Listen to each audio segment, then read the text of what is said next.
ये लागू हो चुका है और इसकी क्रिया प्रतिक्रिया आने लग गई। हमारे साथ में आज बुरहानपुर के अधिवक्तागण मौजूद हैं। इनसे जानते हैं कि मुस्लिम समाज इसके बारे में ये जो लागू किया है सरकार ने, इसके बारे में क्या सोचता है, क्या समझता है, क्या ये फायदे में या नहीं है। एमपी तक में आपका स्वागत है। मैं हूं अशोक सोनी। बात करते हैं। ओके साहब, बताएं कि ये जो लागू हुआ है आप क्या समझते हैं? देखिए, सबसे पहले तो देश के अंदर अभी लोकसभा चुनाव होना है। 2019 का एक्ट है। विधानसभा और लोकसभा के पूर्व इसका लागू होना अपने आप में एक प्राथमिक चिन्ह है। और कोई भी एक्ट को हम एक्ट का नाम तब तक नहीं देख सकते जब तक उसमें पारदर्शिता ना हो। इसके अंदर स्पष्ट रूप से सौतेलापन है।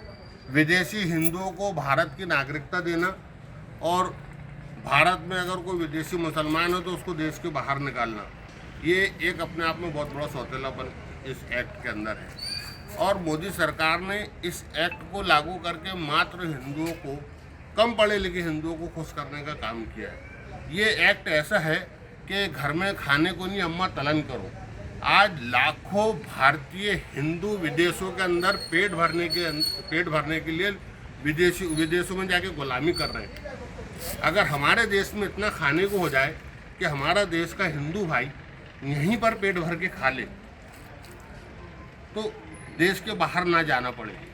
हमारे हिंदू भाइयों को देश में खाने के लिए नहीं है, वो पेट भरने के लिए विदेश जा रहे हैं और ये विदेशी हिंदुओं को देश के अंदर दावत दे रहे हैं। यह तो समझना पड़ेगा। इनका मानना है कि जो विदेशी हिंदू है इनको दावत दे रहे हैं इंडिया में आने के लिए। हम बात करते हैं, क्या ये इसमें सत्यता है? क्या वकील साहब क्या मानते हैं आप? देखिए, सबसे पहले तो मैं ये कहना चाहूँगा कि एनआरसी और CAA का हमने शुरू से विरोध किया है और भारतीय जनता पार्टी की ये मानसिकता रही है शुरू से कि जब भी कोई विधानसभा का चुनाव हो, चाहे लोकसभा का चुनाव हो, भारतीय जनता पार्टी लोगों के मतदाताओं के दिमागों को भटकाने के लिए ये नए तरीक़ों से इस प्रकार से मैदान में आती है। क्या देश में मुस्लिम समाज खुश होगा इसका तो मैं पहले ही कहा कि हम तो शुरू से ही इसका विरोध करते चले आ रहे हैं। और इसका औचित्य क्या है? हाँ? आज इस देश के अंदर जो सरकार ने कहा था कि हम नौकरी देंगे, नौजवानों को बेरोजगार नहीं रहने देंगे, आज पूरा देश जो है तो महंगाई से जूझ रहा है। युवा वर्ग जो है तो सड़कों पे आ रहा है, पढ़ा लिखा वर्ग जो है तो चपरासी की नौकरी करने को मजबूर हो रहा है। तो सरकार इस ओर कोई ध्यान नहीं दे रही है। ये फालतू के नौटंकीबाजी, लोकसभा चुनाव आ रहा है, इसको लेकर लोगों को प्रभावित करना उनका एक मात्र उद्देश्य है और इसका हमने शुरू से विरोध किया और आज भी मैं विरोध करता हूं। और ये लागू नहीं होना चाहिए। इससे किसी का कोई भला नहीं होने वाला है। जो मूलभूत सुविधाएं जनता को देना है वो मूलभूत सुविधा की ओर सरकार को जाना चाहिए, मेरा ये कहना है। इनका ऐसा मानना है कि जो ये कानून है ये थोपा जा रहा है और ये गलत कानून है। आप क्या मानते हैं इसको? नहीं, ये सीए से क्या फ़ायदा हो सकता है मुस्लिम समाज को? क्या खुश है ना? नहीं, सीए से फ़ायदा तो मुसलमानों को कभी था ही नहीं, ना इससे हिंदुओं को फ़ायदा है। नुकसान ही नुकसान है हिंदुस्तान को। क्यों? क्योंकि हमारा एक घर है और घर में और आप बाहर के लोगों को ला के भर दे रहे हैं। ये सिर्फ चुनावी मुद्दा है। चुनावी में फ़ायदा लेने के लिए जो उनका अभी एक नारा दिया है कि अब की बार 400 पार, उसको पूरा करने के लिए सिर्फ, और हिंदू वोटरों को एक तरीके से खुश करने के लिए ये पूरा स्टंट खेला गया है। और सीए तो लागू करके कर भी क्या लोगे आप? मेरा कहना है, जो लोग पहले से आ चुके थे वो पहले से, आज से 10-15 साल पहले से आकर सरहदों पे रह रहे थे, उनको आप क्या कर रहे हैं? उनको आपको पक्का कि अब तो आपको यहीं रहना है। अरे भैया, हमारे देश में हम यहाँ के मूल निवासी हम काफ़ी है। जो बाहर का उसको बाहर जहाँ का है वहाँ जाने दो ना। आप उनको बुलाकर और दावत दे रहे, आज 10,000 है, कल 50,000 और आएंगे।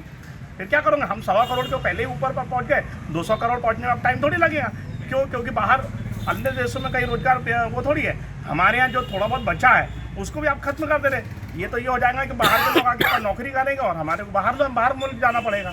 मुसलमान हिंदू का कोई मसला नहीं है। आप तो ये कर रहे हो कि मुसलमानों को जो है दबाकर और हिंदू लोगों को खुश करने का काम कर रहे हैं। हमारा यही विरोध तो है कि आप हिंदुओं को लो, अगर आप सत्य पर है तो आप जितने हिंदुओं को ले रहे हो तो मुसलमानों को भी ले लो। क्यों नहीं ले रहे फिर आप ये सौतेलापन कर रहे हैं। जैसे वकील साहब ने बताया कि सौतेलापन कर रहे हैं। आप एक वर्ग को खुश करने के लिए एक वर्ग को रुलाना चाहते हैं। इससे रोएगा कोई नहीं। हमारा नुकसान कुछ नहीं है, देश का नुकसान है। आप देश को नुकसान की तरफ, मुसलमानों को दबाने के चक्कर में आप देश का नुकसान करना चाह रहे हैं। कहाँ से लाओगे आप? 2 करोड़ रोजगार देने की बात हुई थी, कब दोगे रोजगार? ये तो और आप लाखों लोगों को ले रहे हो। कल अगले 5 साल में वो खड़े हो जाएंगे झंडा लेके। नौकरी दो, राशन दो, फ्री योजनाएं दो, घर दो, कहाँ से दोगे? किसका हक मार के दोगे? हमारे यशों का हक मार के दोगे आप? इनका ऐसा मानना है कि जो बाहर से जो लोग आएंगे जो देश के लोगों का हक मारेंगे। आप क्या समझते हैं? आप युवा तर्क है वो क्या मानते हैं आप इस चीज़ को? हम इसका विरोध करते हैं और देश हित में नहीं है, इसलिए हम बात कर रहे हैं मुकेश साहब से। क्या मानते हैं आप कि जैसे ये बोल रहे हैं सौतेला व्यवहार होगा, बाहर से जो लोग आएंगे तो देश का सीए लागू होने के बाद में यहाँ के लोगों का हक मारा जाएगा? बिल्कुल मारा जाएगा, बिल्कुल मारा जाएगा। हमारे देश में खाने को नहीं है। हमारे यहाँ का युवा हिंदू हो मुस्लिम हो विदेश में काम करने जा रहा है। अगर हमारे देश में खाने को रहे, जैसे मैंने कहावत कहा, घर में खाने को नहीं अम्मा तलन करो, हमारे घर में खाने को नहीं, हम बाहर वालों की यहाँ दावत का इंतजाम कर रहे हैं। ये क्या स्थिति है? ओके साहब, जैसे बता रहे हैं कि भाई पहले ही रोजगार नहीं है और बाहर से लोग आएंगे और रोजगारों की कमी होगी, क्या मानते हैं सीए लागू होने से देखिए ऐसा हो ये सकता है? सर, ये भी वकील साहब ने जो बात कही, मैं इसी बात को थोड़ा सा आगे बढ़ाना चाहता हूँ कि आज इस देश के अंदर आपने कहा था अच्छे दिन लाएंगे, अच्छे दिन तो आए नहीं, वो तो सिर्फ एक मुहावरा था।